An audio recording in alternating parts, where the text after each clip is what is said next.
Assalamualaikum warahmatullahi wabarakatuh. Perkenalkan, nama saya Rizky Anissa Januanda Fauzia Rosadi. Saya dari Prodi Pendidikan Ekonomi kelas A pagi. Di sini saya akan memaparkan materi yang berjudul Perbankan Syariah untuk memenuhi tugas UTS Ekonomi Syariah saya dengan dosen pengampu Ibu Irvia Eriza. Baik, tanpa berlama-lama lagi, langsung saja kita ke materinya. Yang pertama ada pengertian perbankan syariah. Pengertian bank dalam Islam atau bank syariah ialah bank yang beroperasi dengan baik, bergantung pada bunga.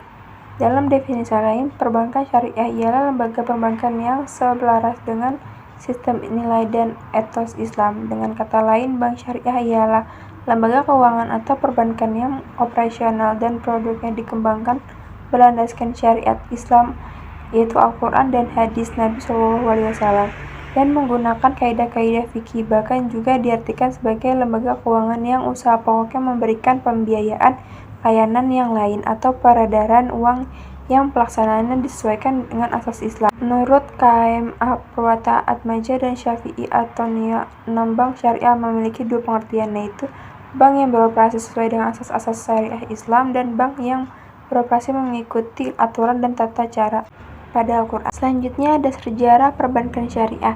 Walaupun Al-Quran tidak membicarakan secara eksplisit mengenai lembaga keuangan dan pada akhir zaman Rasulullah belum ada lembaga keuangan secara formal, termasuk bank. Namun ajaran Islam sudah memberikan asas-asas dan falsafah dasar yang harus dijadikan rujukan dalam aktivitas bisnis dan perekonomian. Sekiranya masih berpegang kepada asas dan falsafah dasar yang diberikan Al-Quran, maka manusia diberi kuasa untuk berusaha menemukan inovasi-inovasi dalam persoalan-persoalan modern, termasuk persoalan perbankan. Karena perbankan merupakan sebuah lembaga yang melaksanakan 3 fungsi utama, yaitu menerima simpangan uang, menyalurkan uang, dan memberikan pelayanan pengiriman uang.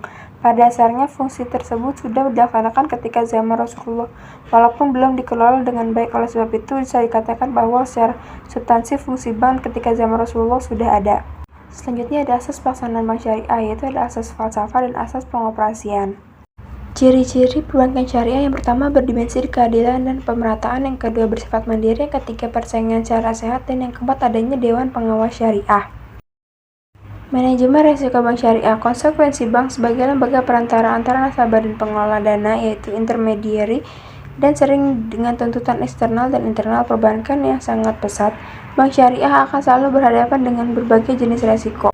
Menurut Adi Warman Akarem 147, resiko dalam konteks perbankan merupakan suatu potensi yang baik yang bisa diperkirakan, yaitu anticipated, atau tidak, yaitu unanticipated, yang berdampak negatif terhadap pendapatan dan permodalan bank. Sumber permodalan bank syariah yaitu pertama modal, yang kedua penitipan dan pengiriman, dan yang ketiga investasi.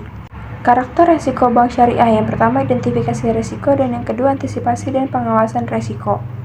Jenis-jenis resiko: resiko pembiayaan ijarah, resiko pasaran, dan resiko pengoperasian. Alhamdulillah telah selesai pemaparan materi yang dapat saya sampaikan. Kurang lebihnya mohon maaf. Wabillahi taufiq wal hidayah. Wassalamualaikum warahmatullahi wabarakatuh.